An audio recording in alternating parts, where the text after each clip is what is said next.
ce soir, c'est une soirée un petit peu particulière parce qu'on déjà on a remménagé dans le centre-ville de Clermont. On était parti il y a quelques années, il y a 7 ans, un petit peu à l'extérieur. Et ce qui est assez marrant, c'est qu'en plus on revient dans la rue originelle d'Absolument d'il y a 10 ans. C'est un hasard, mais c'est assez sympa.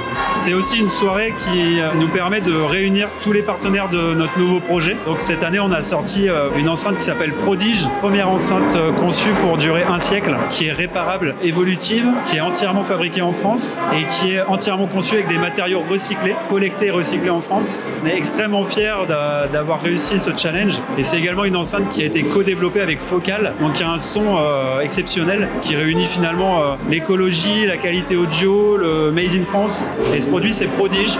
Voilà.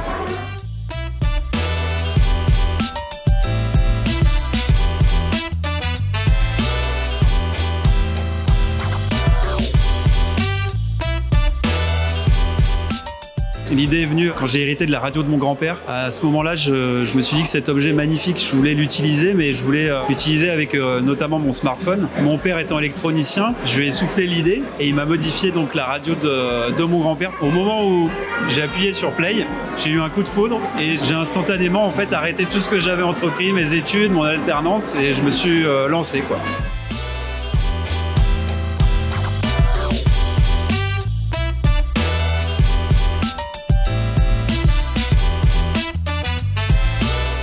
On a deux façons d'aborder la radio vintage. On a la première, celle justement quand on chine nous des radios, on transforme et qu'on vend. Et on a également la possibilité pour les gens de nous confier la radio de famille. Et là où il y a vraiment toute la dimension sentimentale et familiale, historique, nostalgique et émotionnelle finalement de ce qu'on fait, qui n'est plus un produit mais une sorte de tour de magie. Beaucoup de gens qui repartent de chez nous avec la radio de leurs grands-parents modernisée, qui ont une larme à l'œil. Et ça, c'est complètement magique. C'est ce qu'on aime faire. C'est notre principale motivation, on va dire.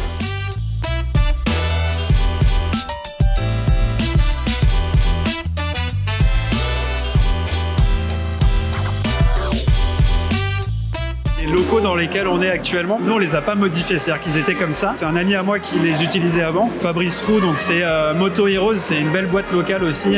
Je suis tombé complètement amoureux. Il y a une dimension temporelle qui est très particulière. On a l'impression que l'architecte s'est mis dans la tête d'un archi des années 50 et qui s'est posé la question de comment il voyait les années 2000. Donc il y a un côté rétro-futuriste qui est vraiment génial, ce qui colle super bien avec notre boulot en fait et qui qu'on adore quoi. Voilà.